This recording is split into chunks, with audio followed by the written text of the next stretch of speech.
Salut tout le monde, c'est Erwan Lovray, on se retrouve pour la vidéo après-match de la 20e journée de Ligue 1 Uber Eats entre Monaco et Le Havre. Les deux équipes se sont quittées sur un match nul, alors on débriefe ça ensemble. C'est parti.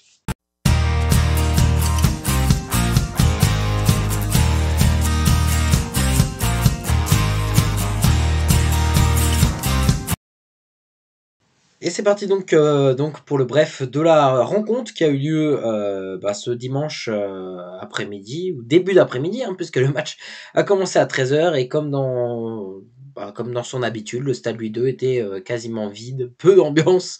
C'est triste quand même de voir une équipe de qualité comme Monaco évoluer, évidemment sans l'appui du public. Donc c'était aussi un avantage. Généralement, c'est un avantage surtout pour les équipes visiteuses parce que voilà, il n'y a pas de pression qui est mise sur les joueurs visiteurs. Pas de but, en tout cas, sur les 45 premières minutes de jeu. Un match voilà, où Monaco a quand même une petite domination, mais le Havre ne subit pas non plus tant que ça, de mémoire. Je dois avouer que personnellement, je me souviens plus trop de cette première mi-temps, mais en tout cas, voilà, c'est vrai que j'ai pas le souvenir qu'on ait souffert tant que ça, même si, de mémoire, Monaco avait eu quand même une petite domination. Deuxième mi-temps, je pense que ça part en fait sur le même état d'esprit que la première. Et puis à un moment donné, le Hack a commencé à commettre quelques erreurs, à perdre quelques balles et à commencer à subir dangereusement. Et puis malheureusement, à un moment donné, on fait une erreur, on perd le ballon. Me semble-t-il, c'est Yacine Keshta qui a le ballon, perd le ballon sur la contre-attaque. On se prend un trou direct et c'est Wissam Ben Yedder qui marque le but pour l'AS Monaco à la 63e minute de jeu. Donc ce but-là, évidemment bête, stupide, mais voilà, c'est comme ça qu'on apprend. On a commis une erreur et puis voilà, c'est comme ça. Mais sur ce coup-là, je suis dégoûté, mais c'est assez logique parce que on se fait punir parce qu'on a fait une erreur. Puis, à ce moment-là, je suis un peu dégoûté, mais 2 minutes après, le Hack aura mis un peu la pression à l'AS Monaco, et puis Monaco marque un but contre son camp, c'est Fofana qui marque un but à la 65e minute de jeu, ce qui fait que le Hack égalise, un but partout. Puis, une fin de match assez compliquée pour le Hack, qui a beaucoup subi. Le Hack jouait carrément le point du nul, ça se voyait tant que ça, que dès qu'ils avaient le ballon, les Ciel et Marines, c'était pour dégager. Et derrière, on prenait quelques risques. Je vais un peu en parler dans le 100% Hack parce que ça m'a un peu gâché ce côté de non jouer. Mais voilà, en tout cas, Le Havre et Monaco se sont quittés sur un score de 1 but partout. Donc voilà, en tout cas, un bon point du côté du Hack. Et on peut dire qu'à Monaco, c'est pas super top, parce que, me semble-t-il, la dernière victoire à domicile, elle remonte quand même à un petit peu de temps. Et ce qui était assez drôle et iconique d'ailleurs, c'était de voir le prince Albert de Monaco, notamment assez énervé après ne pas avoir assisté à une victoire de l'équipe de l'AS Monaco. Et c'est parti donc pour notre 100% Hack. Forcément, c'est un excellent point. Voilà, parce que jouer Monaco, c'est jouer quand même l'une des meilleures équipes de Ligue 1. Je pense qu'on est tous d'accord, évidemment, là-dessus. Voilà, je pense qu'on m'aurait dit avant le match qu'on gagne un point. Voilà, j'aurais signé direct. Donc c'est bien, c'est bien. En tout cas, c'est positif parce que voilà, on n'avait pas gagné contre Lorient, donc là c'est bien, on fait un nul. On se rassure aussi, on gagne quelques points et on engendre des points. C'est ça, c'est ce qui est bien quand on perd pas, c'est qu'on prend des points à chaque match et c'est bien. Alors oui, on va perdre d'autres matchs évidemment cette saison, c'est sûr, c'est évident, mais tant qu'on arrive à déstabiliser certaines équipes, c'est bien, sachant que le prochain match ce sera un match qui sera pas facile, ce sera contre le Stade Rennais à domicile parce que Rennes, voilà, c'est vrai que c'est pas une équipe qui marche super bien, ou du moins pas autant que les années précédentes, mais c'est une équipe qui va mieux dans ce championnat, donc ça va être un match aussi difficile. Mais je pense qu'on viendra, comme le Hack sait tant le faire, avec un état d'esprit de se donner au maximum, d'essayer d'embêter n'importe quelle équipe. Pour moi, le Hack est capable d'embêter n'importe quelle équipe.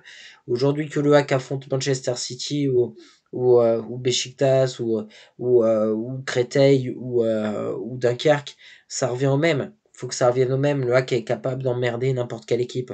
Alors bien sûr, on a plus ou moins de chances de gagner selon les adversaires, mais voilà, enfin, Paris, on s'est bien comporté. Monaco, à la fois sur l'aller, mais aussi sur le retour du match de ce dimanche, ben, le hack a tout simplement montré un beau visage, donc c'est bien.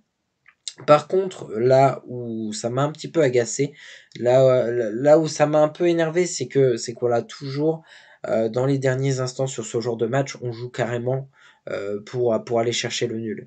Ce qui veut dire qu'on ne veut plus prendre le moindre risque. On ne veut pas prendre le risque de garder le ballon, d'essayer d'aller jouer, d'essayer d'aller encore marquer pour aller chercher la victoire. Non, non, on était focalisé sur l'aspect de faut le nul. Donc dès qu'on avait un ballon, c'était pour le dégager le plus loin possible.